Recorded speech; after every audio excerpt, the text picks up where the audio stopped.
a vida no ventre materno? Como nós podemos saber que é uma vida verdadeira, autônoma, independente e que precisa, portanto, ser resguardado, ou se não é? O que se está dizendo no nosso tempo sobre este tema tão grave, tão importante e que desafia os cristãos do nosso tempo?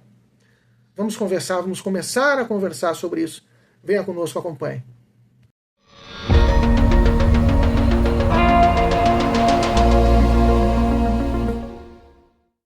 Olá, paz de Jesus, que bênção estarmos novamente juntos. Deus abençoe a todos. Meu nome é Manuel Guimarães, da comunidade Paz e Mel, e nós estamos juntos aqui, iniciando essa nova série sobre os desafios para o cristão no século XXI.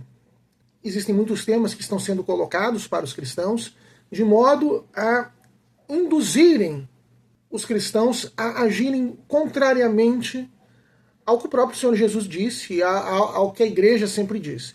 Então, nosso objetivo aqui é falar desses temas, é trazer aqui a luz para retirar essas tentativas de engano, de engodo em relação ao cristianismo. E a primeira série que nós vamos começar, a partir de hoje, é sobre a temática da morte de crianças no ventre materno, você sabe, o aborto e a criminalização do aborto, que é muito importante no nosso tema. Hoje, gostaria de me centrar sobre a questão principal, a questão nevrálgica, central, em volta do que todo o resto orbita, mas que não se pode afastar jamais.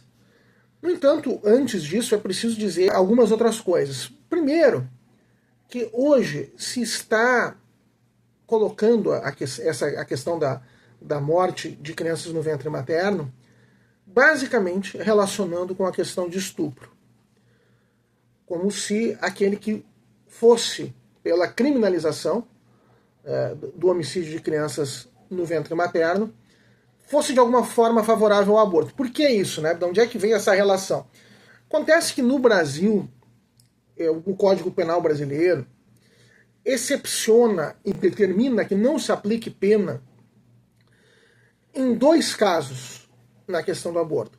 Quando a gravidez traz risco à vida da gestante e quando a gravidez é resultado de aborto. Então, na verdade, ao longo dos anos, ao longo das décadas, nas últimas décadas, essa vedação de aplicação de pena para quando o delito de aborto fosse cometido por uma gravidez decorrente de estupro foi a grande válvula de escape para se justificar inúmeros abortos. Os cristãos sempre pediram que houvesse uma coerência, que se buscasse a responsabilização do estuprador, do abusador, a começar pelo registro de ocorrência policial, do fato.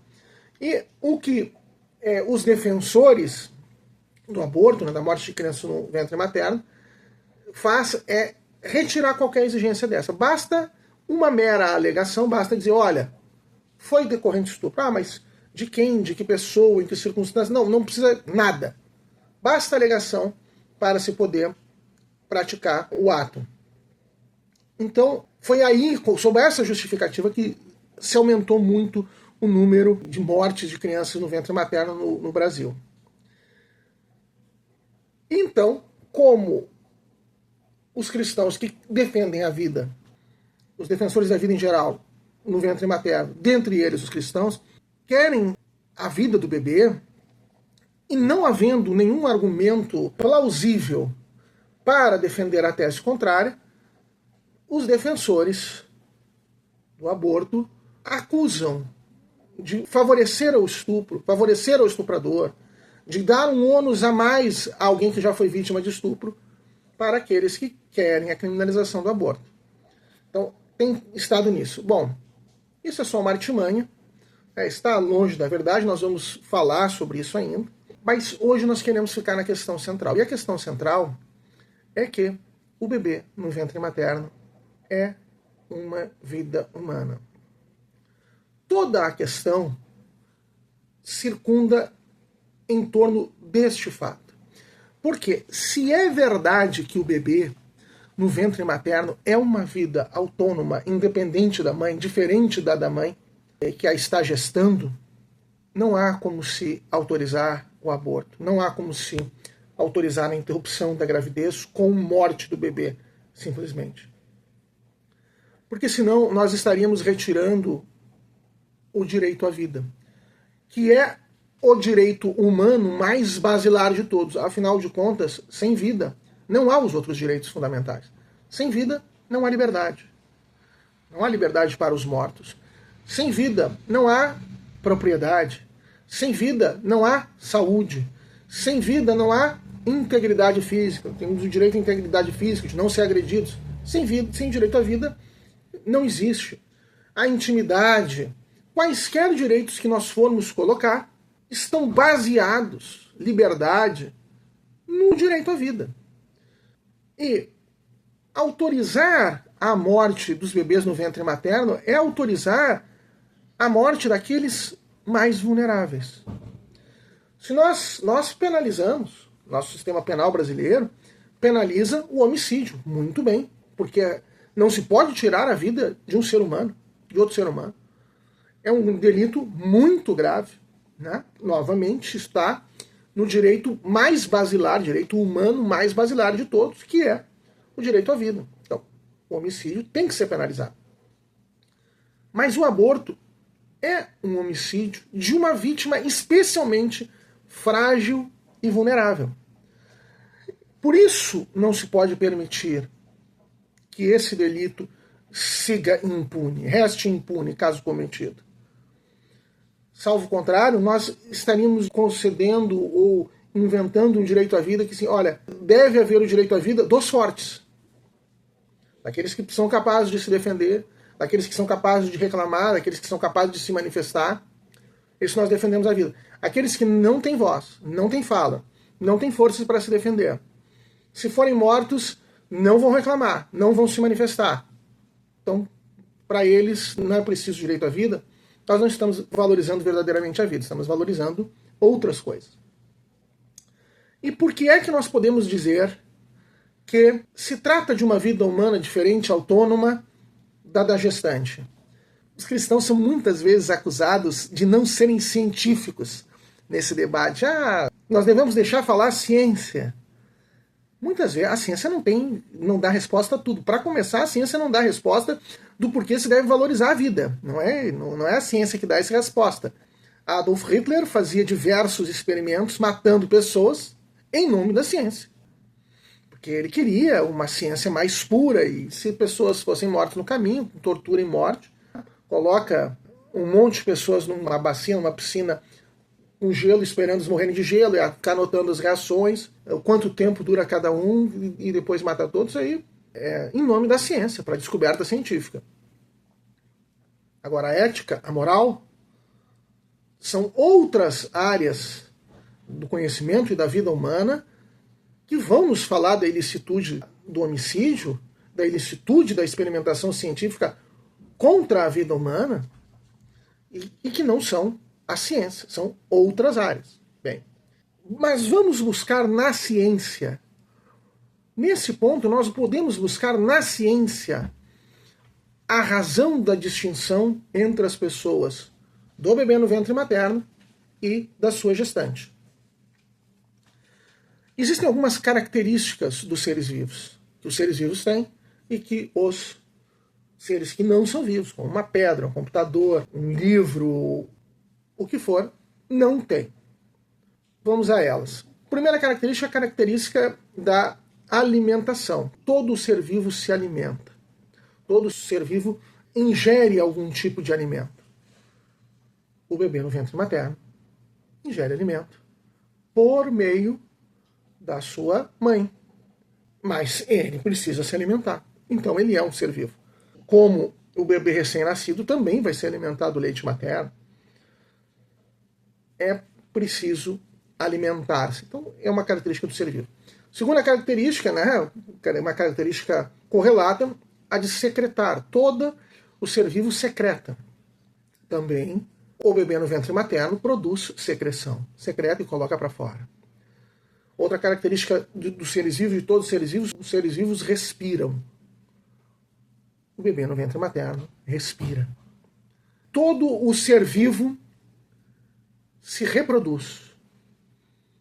Bom, o bebê no ventre materno também se reproduz. Claro que a reprodução nos seres humanos, ela se dá especialmente dentro de uma faixa etária. Crianças, as meninas até certa idade não podem gerar outras vidas e depois de certa idade também não.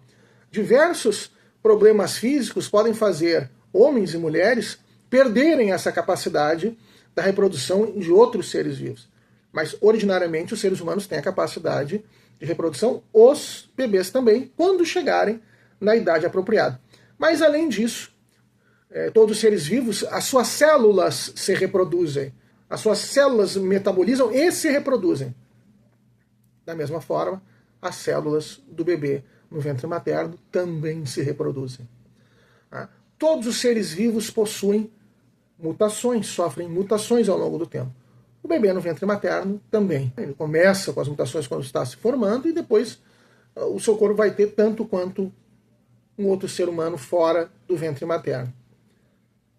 E a última e principal característica que a ciência nos dá dos seres humanos é o DNA e o RNA. O ácido desoxirribonucleico, ADN, na sigla em português, DNA, e o ácido ribonucleico é o RNA. Bom, isso o bebê no ventre materno também tem. E é justamente essa característica científica, o DNA, que nos dá a melhor forma de individualizarmos os seres humanos. Todo ser humano tem um DNA diferente do outro, tem um DNA único, que os diferencia de todos os outros. Está aí a grande característica pessoal, a grande assinatura única de cada ser humano, independente e diverso de todos os outros. A assinatura genética, muitos falam. Dessa forma, o bebê no ventre materno possui o seu DNA.